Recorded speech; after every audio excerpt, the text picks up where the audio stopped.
Look at yourself. You're scared. You're soft. You're not who you said you'd be. You think you're not good enough? You're right.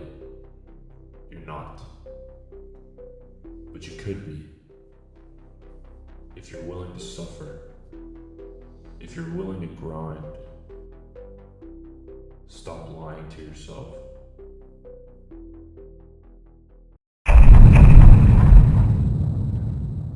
When's the last time you actually noticed a change in your life? When's the last time you noticed a change in somebody else? Be honest.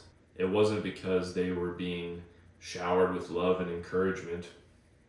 It was probably because something pissed them off. Something's pissed them off so badly or felt so unbearable that staying the same would hurt more than changing. Think about a fat person who has transformed their body. You think they did that because they one day woke up and decided they loved to work out, they loved dieting, eating chicken and broccoli? You think they were smiling through their workouts? Hell no. They hated that shit. They hated being fat and they hated being unhealthy. Another good example could be said from entrepreneurs. Do you think someone like that who built a business, took risks because they were, loved and encouraged? No, most of these people's stories is a come up. It's literally a story of the come up. They did it because they were broke. They had a terrible life. They were sick of their dead end job and they were barely surviving.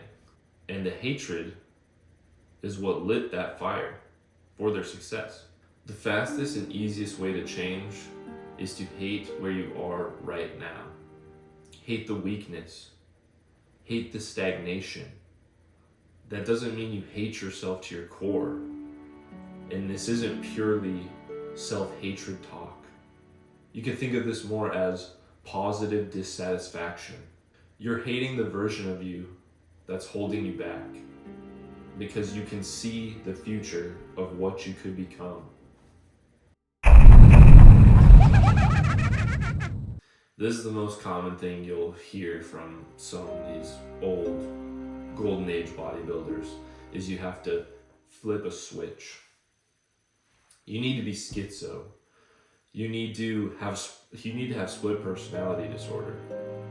Being motivated in the gym requires you to be a freak.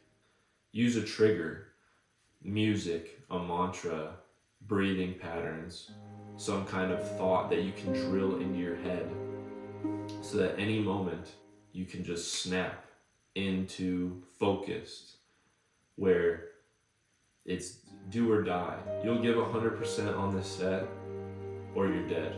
Just something that makes you lock in and stop thinking about all your worries outside the gym. The best lifters in the world are never normal. These guys are freaks. They're insane. But I think that's what it takes. If you want to go anywhere in the gym, you're gonna need that switch. I hear everybody always saying I'm a perfectionist, so I can't do this. I'm a perfectionist, so I can't do that. This shouldn't be stopping you. Strive to be your perfect self. Perfection is not attainable, but if we chase perfection, we may just catch excellence. One way I stay motivated is by picturing my perfect self. I picture the perfect version of me whenever I have a choice that's going to affect my goals. Would my perfect self approve of the choice I'm about to make? Would my perfect self skip a workout because he wasn't feeling bad or because he wasn't feeling good? Would my perfect self skip out on a meal or eat a cheat meal because didn't feel like cooking, had a bad day? No. Your perfect self doesn't do any of that because he's perfect. This is one of the ways that I keep myself in check. One of my deep, dark secrets is when I'm about to do a heavy lift or max, I will picture my perfect self. And the perfect self is way stronger than me. He can hit this weight no problem. And when I go under the bar, my perfect self's looking down on me, and he's so ashamed that I'm even thinking that I'll struggle with this weight. He looks ashamed of how weak I am in my current state. And the thought of that pisses me off so much that it gets me extremely hyped to lift the weight. Saying it out loud, it kind of sounds insane and psychotic, but maybe it is. But it works for me, and it's helped me a lot. When battling consistency, there will be days when you're dead tired. The last thing you want to do is train. I don't have time. I'm too tired. I had a bad day. I'm out of town. I'm doing something else. If you have those thoughts, they need to be shut down immediately. When they show up, you have to snuff them out and then punish yourself for having that thought. For example, if it's leg day and you're having thoughts about skipping squat, doing leg press or hack squat as a replacement because you know squat will take a long time, or you don't want to do it because it's hard. It's hard. If you have that thought, you have to consciously know that you're trying to trick yourself. You're trying to take the path of least resistance, and you will actively punish yourself for that. Now, you were questioning doing 3 sets of squat. Now you're going to do 4. Or now you're going to add more weight. Next time, you won't have that same thought about if you should skip.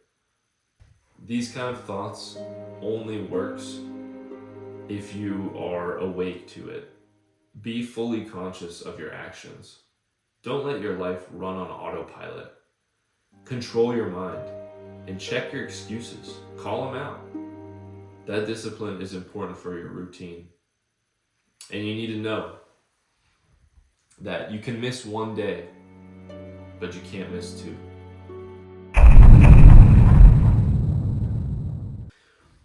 The worst thing you can do is nothing when you're wanting to change.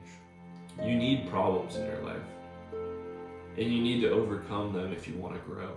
If you're scared to start, you don't know what to do, you're scared people might make fun of you about what you're doing, you're scared that you'll fail, get over it.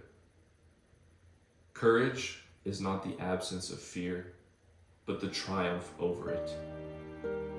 Nobody knew what they were doing when they first started. Everyone feels lost at the beginning, but you figure it out. Whether you're forced into it or you step up, you will find out what to do, and you'll learn through mistakes. And remember, no one cares about you. No one gives a damn about what you're doing, and no one's watching you. Nobody cares. Nobody cares about you.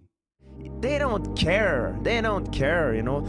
The effect that I have on the universe is so freaking small. Nobody cares. I'm the only one putting the pressure on me. Nobody gives a damn about it. Who cares? You tired or not? Nobody care about you. He was tired, he have personal problem, family. Nobody cares. The terrible truth is that we are the most important person of our own life. And yet we care about the opinions of others more than our own opinion of ourselves. And how ridiculous and pathetic is that? It's so easy to look around and see how everyone else is doing, which is stopping you from taking the pleasures of your own life. If you think that this is self-hatred, this is bad for your mental state, then you're soft. Real change is brutal, slow, and relentless. And nothing will stand in front of anything that is relentless. The truth is, you don't need more love. You don't need any more hand holding. You don't need any motivational posters on your wall. What you need to do is hate the parts of yourself that are holding you back. Picture the perfect version of yourself and chase them until you die. And the reality is, nobody's coming to save you. Nobody cares. Nobody's watching. You either do the work, you get self-motivated, or you stay the same. And nothing should scare you more than staying the same. That should be scarier than any failure ever could be. All it takes is everything you have. So ask yourself, are you going to do whatever it takes? Or are you just going to keep lying to yourself? Is all this just toxic? Am I a psychopath? Is this kid stupid? Will he ever hit 315 bench? Find out next time on the Cola YouTube channel.